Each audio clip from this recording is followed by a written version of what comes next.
2013년 1월 10일 오후 10시, 집에서 TV를 보고 있던 제클린은 점점 화가 나기 시작했다. 바로 자신의 아들 켄드릭이 통금 시간인 10시에 가까워지는데도 연락 한 통 없이 집에 돌아오지 않았기 때문이다. 그녀는 일단 아들에게 언제 오는지 묻는 문자 메시지를 남긴다. 하지만 여전히 답은 없었다. 그녀는 아들이 돌아오면 혼을 낼 생각을 하며 켄드릭을 기다린다. 하지만 30분이 지나고 1시간이 지나도 여전히 아들에게서는 아무런 연락이 없었다. 그녀는 그때쯤부터는 점점 걱정되기 시작했다. 곧바로 아들의 행방을 묻기 위해 여기저기 전화를 돌렸지만 켄드릭과 친한 친구들은 하나같이 그와 함께 있지 않다라고 대답했다. 누구의 집에도 켄드릭은 없었고 심지어는 4교시 수업에 참가하지 않아 친구들도 이상하다고 느꼈다는 말을 전해 듣는다. 깜짝 놀란 그녀는 직접 학교로 차를 몰아 주차장에 도착한다. 그리고 그곳에서 한 청소 직원을 만났고 그로부터 학교는 몇 시간 전부터 텅 비어 있었다는 말을 듣게 된다. 그때 시간은 이미 밤 12시 30분이었고 제클린은 곧바로 경찰에 실종 신고를 한다. 경찰은 인근 병원에 교통사고 기록이 있는지 조사하며 그날 무언가 수상한 일이 있었는지 알아보게 된다. 하지만 켄드릭으로 추정되는 교통사고 기록은 전혀 없었다. 또한 같은 고등학교에 다니는 아이들 또한 점심시간 이후로 켄드릭을 본 사람은 없었고 방과 후 어디에서도 목격되지 않았다.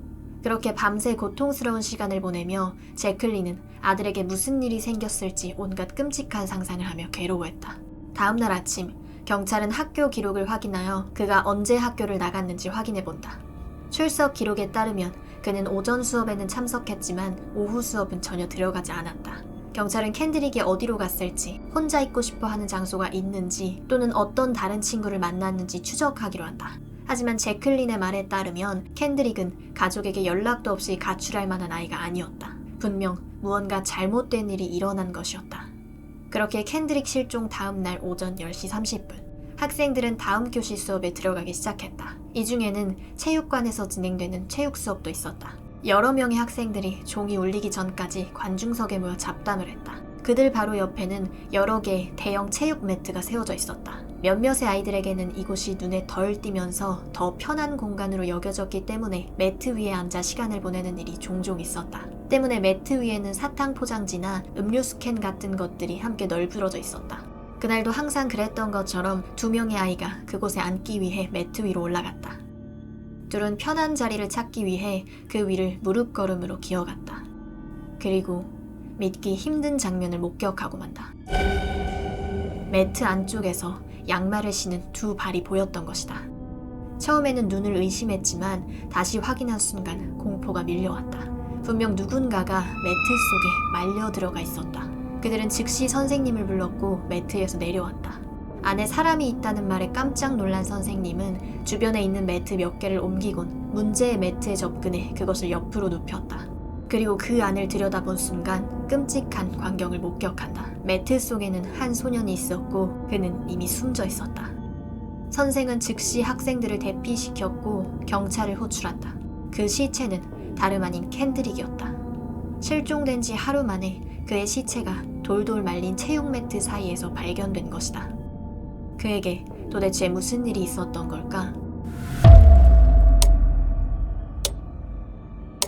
켄드릭 존스는 조지아주 발도스타 라운지 고등학교에 다니는 평범한 학생이었다. 크리스마스 방학이 끝나고 학교가 다시 시작되자 학생들은 모두 들떠 있었다. 이날은 학기가 재개된 지 2일째인 1월 10일이었다. 켄드릭은 수업 사이에 체육관으로 자신의 농구화를 가지러 가고 있었다. 4교시 수업이 운동장에서 진행하는 체육 수업이었기 때문에 그는 체육관에 들려 운동화를 챙기려 한 것이다. 켄드릭은 하나의 운동화를 친구와 공유하고 있었는데 그 운동화는 실외에서 체육 활동을 할 때만 신는 신발로 그렇게 하면 원래 신던 신발을 더럽히지 않을 수 있었다. 둘은 항상 같은 방식으로 운동화를 보관했다. 운동이 끝나면 운동화를 체육 매트 안쪽 바닥에 던져 넣었고 서로 필요할 때 꺼내 쓰는 방식이었다. 이런 방식은 일종의 공유 사물함 역할을 했다. 문제의 매트들은 크고 무거운 바닥 매트였고 세워놓은 채 말려 있었다. 만약 물건이 필요하면 매트를 살짝 눕혀 바닥에서 꺼내면 된다. 이것은 학교의 많은 아이들이 실제로 쓰는 방식이었고 켄드릭과 친구 또한 오랫동안 그 방식으로 운동화를 공유했다.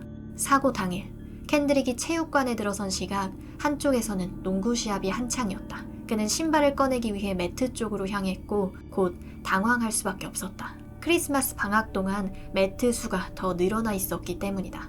때문에 어느 매트에 자신의 신발이 들어있는지 정확히 알지 못했다. 그는 잠시 고민하다가 매트 위로 올라가 아래를 내려다보며 신발을 찾아본다. 잠시 후 안쪽에 세워진 매트에서 자신의 운동화를 발견한다. 그는 일단 손을 뻗어 한 짝을 잡아보려 한다. 이때 매트의 길이는 무려 180cm였기 때문에 상반신을 안쪽에 밀어넣고 팔을 최대한으로 뻗어야만 겨우 운동화를 잡을 수 있었다. 그렇게 캔드릭은 간신히 한 짝을 들어올리는 데 성공한다. 그는 숨을 고르며 곧바로 다른 한 짝 또한 짚기 위해 손을 뻗어본다. 그리고 그 순간 균형을 잃고 몸의 무게중심이 밀려 들어가고 만다. 그는 순간적으로 몹시 당황했다. 곧 정신을 차리고 빠져나오기 위해 노력해본다. 하지만 구멍의 크기는 약 35cm, 몸은 한껏 움츠려져 있었고 한쪽 팔은 머리 위로, 나머지 한쪽 팔은 아래를 향한 채로 온몸이 잔뜩 눌려 팔을 움직일 수도 다리를 굽혀 힘을 줄 수도 없었다. 등 뒤로 식은땀이 흘렀다. 그래도 아직 희망은 있었다. 말려 들어가던 순간 더 들어가지 않기 위해 최대한으로 버텼기에 다리의 일부분이 바깥으로 아직 노출되어 있었다. 누군가가 자신을 발견해서 구해줄 수도 있다는 것이었다. 다행히 체육관 안에는 여러 명의 학생들이 있었다. 캔드릭은 있는 힘을 다해 목청껏 도와달라고 소리친다. 하지만 캔드릭을 둘러싼 매트들이 일종의 방음 역할을 하게 되며 그의 목소리는 묻히고 만다. 더불어 체육관의 아이들은 큰 소리로 농구 경기를 진행하고 있었다. 그 사이에 캔드릭이 내지르는 소리는 아주 작은 소리에 불과했다. 그렇게 계속해서 소리를 지르던 캔드릭은 결국 완전히 미끄러져 말려 들어가고 만다. 그 순간부터는 누구도 그가 그 안에 있다는 사실을 전혀 알 수 없었다. 만약 매트가 바깥쪽에 위치했더라면 반동으로 매트를 쓰러뜨려 탈출할 수 있었을 테지만 운이 좋지 않게도 안쪽에 위치했던 탓에 그럴 수도 없었다. 그렇게 그곳에 갇힌 캔드릭은 빠진 지 몇 분이 채 되지 않아 질식으로 사망하고 만다. 이후 그를 부검해 본 결과 캔드릭의 사망 추정 시각은 1월 10일 오후 2시 이전이었고 학교 CCTV에는 그가 오후 1시 27분에 체육관으로 들어가는 모습이 찍혀 있었다. 그 짧은 시간 안에 모든 비극이 벌어진 것이다. 이후 해당 소식이 알려지자 혹시 캔드릭이 누군가에게 살해된 것이 아닐까 하는 의혹이 생겨나기 시작했다. 누군가가 그를 고의로 살해하고 매트 안에 숨겨놓은 것이 아닌지 하는 의혹 말이다. 학교에는 총 35대의 카메라가 있었고 그중 7개가 체육관 주변을 촬영하고 있었다. 이 카메라들은 그의 이동 경로와 그 시각 체육관 근처에 있던 모든 학생들을 기록했다. 다만 카메라는 1초에 한 프레임씩만 촬영되고 움직임 감지 기능으로만 녹화되며 매트 쪽 카메라는 몇 달 전 공에 맞아 흐릿하게 매트 아래쪽을 향하고 있었다. 이 때문에 정보가 완벽하지는 않았지만 동선을 시간 순으로 맞춰보면 그 근처에는 캔드릭 외에 다른 사람은 없었다. 또한 정말로 누군가가 그를 죽였다면 아이들이 농구 시합을 하고 있는 체육관에서 그를 죽였을 리는 없고 바깥에서 캔드릭을 죽인 뒤 매트 안에 넣어놓고 그 매트를 다시 체육관으로 가져와 안쪽에 위치하도록 두어야 한다는 것인데 그런 행동을 할 수 있는 시간적, 공간적 여지가 전혀 없었다. 경찰은 시신 발견 초기 5시간 동안 매트 주변에서 손톱 조각과 바닥의 잔해, 사탕 포장지, 그리고 핏자국처럼 보이는 휴지 등을 확보해 모두 과학적인 검사를 진행하게 된다. 그러나 그것들 모두 사건과 무관하다는 결론이 난다.